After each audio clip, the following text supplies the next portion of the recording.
Bienvenue sur Leadershift, le podcast qui fait bouger votre leadership.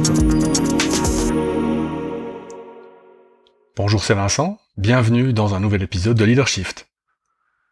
Aujourd'hui, nous allons étudier ensemble pourquoi certains ou certaines ne veulent surtout pas devenir chef.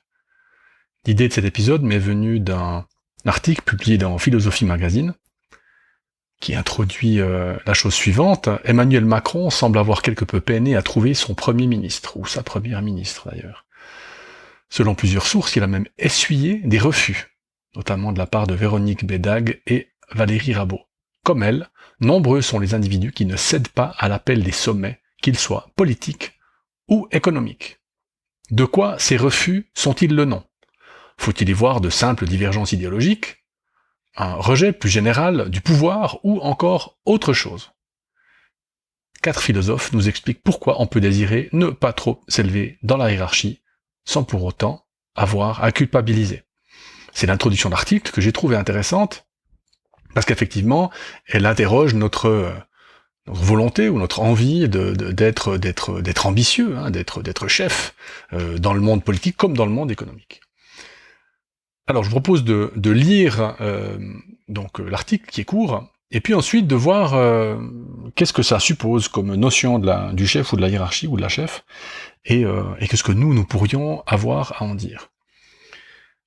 Alors, 4 philosophes sont interrogés, Platon, Hegel, Clastres et d'Aubonne.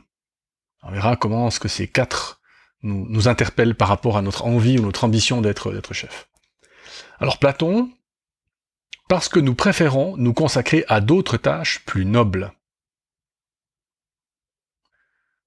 Ce que Platon dit, en particulier dans la République, c'est que ce sont les philosophes qui doivent être rois, parce que si on apprend la philosophie au roi, ça sert à rien. Et Platon fait la différence entre un philosophe et un roi, parce que le philosophe, c'est celui qui connaît le bien et le mal, c'est celui qui connaît la vérité, et donc évidemment, de son point de vue, on ne peut pas être roi si on n'est pas philosophe. Et donc il fait une espèce de dictateur des philosophes, si on veut bien.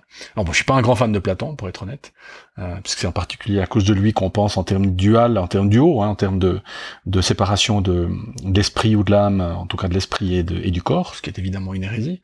Mais donc, en gros, pour Platon, les gens ne veulent pas être chefs, économiques ou politiques, parce que nous avons d'autres choses de mieux à faire. Nous avons des tâches plus nobles à accomplir que de céder aux honneurs, parce que pour Platon, évidemment, les chefs, les rois, sont des gens qui aiment les honneurs, la richesse, etc. Et donc, il dit les personnes bien, ce sont surtout pas des chefs, du coup, on devient plutôt philosophe. Hegel, pour lui, c'est parce que les gens veulent pas être chefs parce que nous ne voulons pas dépendre de ceux que l'on gouverne. Puisque gouverner, c'est être obéi par ses administrés, c'est être un maître. Donc si cette position peut paraître enviable, elle n'est pas exempte d'un risque inhérent à toute relation dominant-dominé. Je relis l'article. Celle de la dépendance mutuelle des deux parties et de la potentialité du retournement de cette relation. Le maître a toujours conscience d'une forme de dépendance vis-à-vis de ses sujets. Alors ils prennent dans l'article l'exemple de Bernard Arnault, qui fait vivre des dizaines de milliers de personnes, mais qui ne pourrait pas vivre sans ces dizaines de milliers de personnes. Alors il y a une asymétrie dans le nombre de personnes touchées, mais on voit bien qu'il peut y avoir une certaine dépendance, et je sais plus quel livre montre assez... c'est un roman, montre assez clairement la dépendance du maître vis-à-vis de ses esclaves dans les temps romains. Et donc voilà, on ne veut pas être chef, du coup, pour ne pas dépendre des autres, on est mieux tout seul, on est plus tranquille tout seul, être chef, ce serait s'exposer à cette dépendance, et donc c'est pas une bonne chose. Troisième philosophe interrogé, c'est Pierre Clastres, que je ne connaissais pas, qui dit que nous ne voulons pas être chef parce que nous ne voulons pas nous retrouver seuls. Tout gouvernant occupe de facto une place à part au sein de la société. C'est comme s'il en sortait pour la surplomber. Le chef, en italien, c'est capo, et le capo, c'est la tête, mais la tête, y compris le couvre-chef. Donc vous voyez que c'est tout en haut, c'est tout au sommet de l'être. Et d'ailleurs, cette idée de solitude, on l'a déjà vu dans un autre épisode du podcast, mais Shakespeare l'a exprimé avec, alors je paraphrase, lourde est la couronne que doit porter la tête, ou quelque chose comme ça. Donc, le pouvoir nous isole, et donc, en tant qu'être humain normalement constitué, nous pourrions ne pas vouloir nous isoler, donc rester avec les autres, dans le groupe finalement. Et donc, devenir chef se rendrait ça beaucoup trop difficile. Et puis, la quatrième philosophe, puis c'est une femme, qui s'appelle Françoise d'Aubonne, elle dit que nous ne voulons pas être chef parce que nous ne voulons pas jouer la partition de la masculinité toxique. Alors c'est une des fondatrices de l'écoféminisme, Françoise d'Aubonne. Donc évidemment, la logique du pouvoir, pour elle, c'est celle de l'exploitation, et donc de l'injustice. Exploitation des ouvriers, exploitation des femmes, etc., etc. Et donc, encore une fois, n'importe quelle personne normalement constituée n'aimerait pas devoir exploiter les autres, ses sujets, si on reprend le terme monarchique. Alors, voilà le point de vue de nos philosophes. Et donc, je me disais que ce serait intéressant peut-être de nous pencher sur qu'est-ce que ça veut dire nous, puisque on connaît d'autres manières de voir le pouvoir, puisque on pratique les théories de management, etc. Donc, résumons les quatre. Platon, on veut pas être chef parce qu'on veut pas donner notre énergie à des choses qui ne sont pas nobles. Hegel, nous ne voulons pas dépendre de subalternes, et j'utilise le terme à dessein. Clastres, parce que nous ne voulons pas nous retrouver tout seuls, et puis d'Aubonne, parce qu'on ne veut pas être de ces mâles alpha qui sont franchement pas terribles en termes de modèle. Et en fait, moi, ce que j'aimerais vous proposer, c'est de dire que ces philosophes ont une conception des chefs qui me semble quand même relativement améliorable, quoi. Je pense qu'il est possible de voir son rôle de chef, alors là, je bascule évidemment dans le côté économique, le côté chef en entreprise ou en institution, et donc à chacun de ces quatre, je vais opposer une autre logique, et voilà, on verra si ça peut nous apporter quelque chose. Alors Platon, donner notre énergie à des choses plus nobles en n'étant pas chef, eh bien moi je dis, en étant chef, quoi de plus noble que de se mettre au service des autres, comme chef?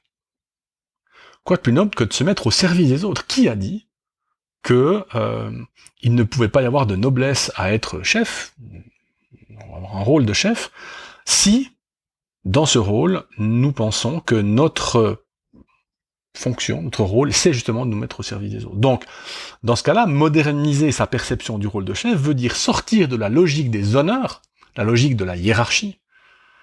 Le hiérarque, celui qui est en haut, qui est à la tête, donc qui a du coup les honneurs, la richesse, etc. Sortir de cette logique pour aller vers les autres rôles. Les rôles de chasse-neige, de lièvre, de guide, de chef d'orchestre, de régulateur ou de régulatrice, de facilitateur ou de facilitatrice.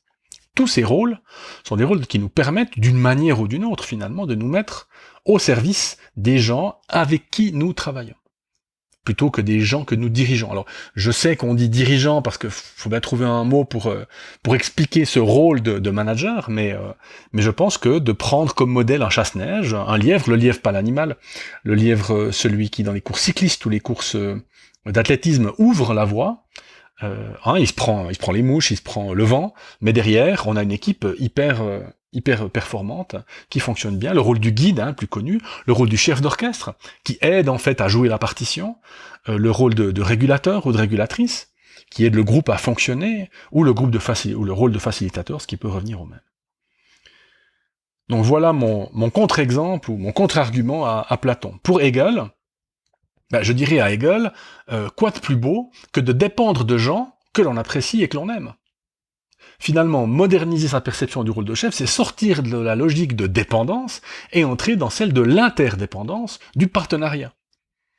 Il est clair que dans une logique hiérarchique, avec une relation de subordonné, de subalterne, comme je disais avant, cette relation, bien sûr qu'elle introduit une dépendance, puisque nous n'avons justement pas de relation humaine à proprement parler. C'est une relation quasiment mécanique, quoi. On active une personne, elle nous sort quelque chose. Et je pense que de sortir de cette logique de dépendance, puis entrer dans celle du partenariat, permet, du coup, d'avoir un très beau rôle entre gens que l'on apprécie, ou qui s'apprécient. Pour Clastres, donc nous ne voulons pas être chef parce que nous ne voulons pas nous retrouver seuls. Vous voyez que c'est un peu le corollaire de la précédente. Quoi de plus beau que de diriger à plusieurs?